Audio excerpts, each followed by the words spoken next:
선생님 안녕하세요. 현재 출산율이 저조한 이유가 결혼을 안 하는 사람들이 늘어가고 있기 때문입니다. 그 와중에도 결혼을 하고자 하는 결혼 정년기의 예비신랑, 예비 신부님들이 있습니다. 그분들이 연애하면서 결혼 배우자로 선택할 때 이런 남자는 만나지 마라, 이런 여자는 만나지 마라 라고 주역에서 말하는 기준이 있을까요? 네, 있습니다. 남자에게 딱 물령지녀라는 장이 있거든요. 몽의장에 보면 이런 여자는 만나지 마라. 뭐냐면 돈만 보고 달라드는 여자. 그러니까 돈 없으면 뭐 땡 하는 여자가 있습니다. 두 번째로 돈을 주면 자기 몸을 함부로 쓰는 여자. 그대가 나이트클럽에서 막 흔들고 춤추고 술 마시고 여자를 하나 만났어. 그날 저녁에 단번에 모텔에서 하룻밤 잤다고. 그 여자하고 결혼하겠습니까? 저 여자가 다음날 다른 나이트클럽에서 흔들고 놀면 다른 남자한테 대번에 갈 것 아닙니까? 그게 그 물령지녀의 장에서 나오는 이야기입니다. 그 뭐냐면 물령지녀장에서 경건부, 쉽게 돈만 보면 밝히고 불유궁, 몸을 함부로 하는 여자는 사귀지 말아라 이랬다. 그래서 내가 어떤 그 이야기 속에 하류의 여자하고는 될 수 있으면 될 수가 아니라 깊은 사랑을 하는 것은 불가하다. 왜냐하면 이 남자도 보고 저 남자도 보고 다 본 사람이에요. 순수성이 없어. 여자가 순수한 건 뭐냐면 한 번도 연애 안 해본 여자가 순수해요. 얼마나 깨끗해요. 말만 하면 전부 알아듣거든. 그런데 이 애한테 상처를 주고 나면 그 애가 눈을 떠요. 남자는 전부 다 나쁜 놈들이구나. 그래서 여자를 상처 주는 남자는 굉장히 나쁜 남자입니다.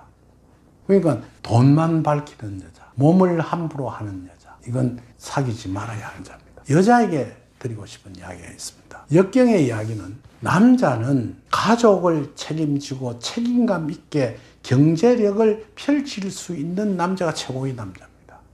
같이 살면서 나 뭐 힘들어서 못하겠어, 당신이 돈 벌어와, 이러면 안 되는 거거든요. 학벌의 문제가 아닙니다. 내가 어떻게 노력하든지 간에 내 마누라, 내 자식은 내가 먹이 살려야 되겠다는 굳은 신념을 갖고 있는 남자라야 한단 말이에요. 그 경제력이 깨진 남자는 사귀어서는 안 돼. 그 고생 덩어리입니다. 남녀가 결혼할 때는 제일 처음에 사랑해서 합니다. 거기 사랑을 어떻게 하느냐 하면요, 뭐 어떻게 맺어주는 것이 아니고 탁 보는 순간에 뿅 하고 불이 와야 사랑하게 되거든. 그게 이제 쉽게 함의장에 그 우리가 역경에서 있다고. 그래가 만났는데 그 만나는 것은 순수한 감성에 의해서 만납니다. 감각에 의해서. 난 아무리 저 사람 돈이 많아도 싫어. 저 사람 뭐 돈도 없고 아무것도 없어도 내가 좋아하는 것이 젊은 시절에 결혼하기 전에 만날 수 있는 사람들의 조건이거든. 그런데 그렇게 해서 아기를 놓고 한 2, 3년 가고 난 뒤에는 야, 내가 시집을 잘못 왔는데 안다고. 그때 우리 강의들 눈에 콩깍지가 생기 그때 벗겨졌다고 하거든. 무슨 말인가 하니까 여자가 남자를 볼 때는 확실한 책임감, 마음의 자세를 완전히 잘 갖추고 있는가를 잘 알고 그 사람과 결합을 하고 합을 해야 할 것이다. 그러니까 남자가 여자를 고를 때는 돈만 밝히는 여자는 삼가해라. 몸을 함부로 하는 여자는 정말 삼가해라. 이 두 가지입니다.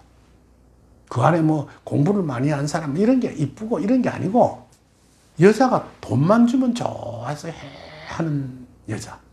돈 안 주면 막 비틀어져 갖고 살쭉거리는 여자. 그거 못 쓰는 거거든요. 그런데다가 자기 몸을 함부로 하는 여자.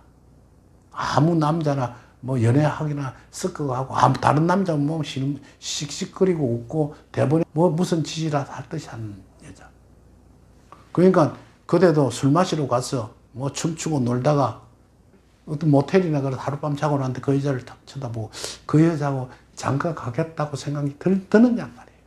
그 두 가지를 삼가해야 합니다. 여자가 남자를 볼 때는 자기의 경제적인 책임감을 가지고 부인과 자식을 돌볼 수 있는 힘을 갖고 있는 남자, 그리고 항상 그 남자의 그 얼굴이나 이런 속에 좀 자비롭고 인자스럽고 넉넉함이 있는 남자, 이런 남자를 선택해야 돼.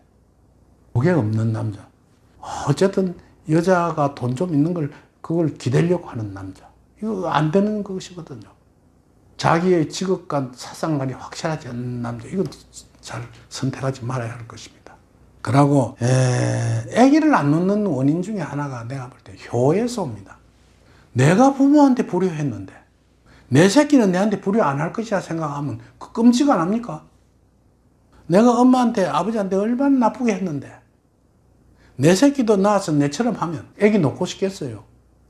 사실은 인구 문제 이건 많이 배운 나라일수록 그러고 또 어찌 보면요. 우리나라의 땅덩어리에 비해서 인구가 너무 많습니다. 우리나라의 그 면적을 갖고 있는 저 구라파에 있는 선진국들은 보면 겨우 인구가 한 700만, 작은 데는 400만 밖에 안 돼요. 우리는 조그마한 뭡니까? 땅덩어리 속에 3천만이 모여 산다고. 근데 문제는 뭐냐면 경제 활동을 하는 인구가 작아지고 공짜로 먹는 늙은이가 많다는 것이거든요. 그럼 국가에서 어떻게 해야 되느냐 하면 나이 든 사람도 나도 나이가 사실 초고령자란 말이에요. 나이가 76 같으면 4년만 있으면 80이에요. 그래도 내가 활동을 하려고 노력한다고. 내가 벌어서 집사람을 내가 먹고 살아요. 이러도록 나이가 든 사람도 경제 활동을 할 수 있도록 국가에서 문호를 열어줘야 되는데 정년을 늘리고 더 늘리고 정년을 아예 없애버리고 그러면서 나이 든 사람도 노력해서 경제 활동을 할 수 있도록 문을 열어줘야 되는데 뭐 나이 들면 무조건 뭐 나이 한 50쯤 되면 회사에 잘라버리고 그러니까 나와서 할 짓이 없으니까 너무 빌빌거리거든요. 그게 정책적인 문제도 있으리라 생각됩니다. 그래도 괜찮습니다. 어쨌든 그러면서도 이 세상은 굴러가거든요. 지금 현재 우리나라가 돼가는 걸 생각하면 기가 차요. 그래도 해는 뜨고 해는 지고 하거든. 그거 생각하지 말고 내 자신의 일을 충실히 해 나가도록 해야 할 것입니다.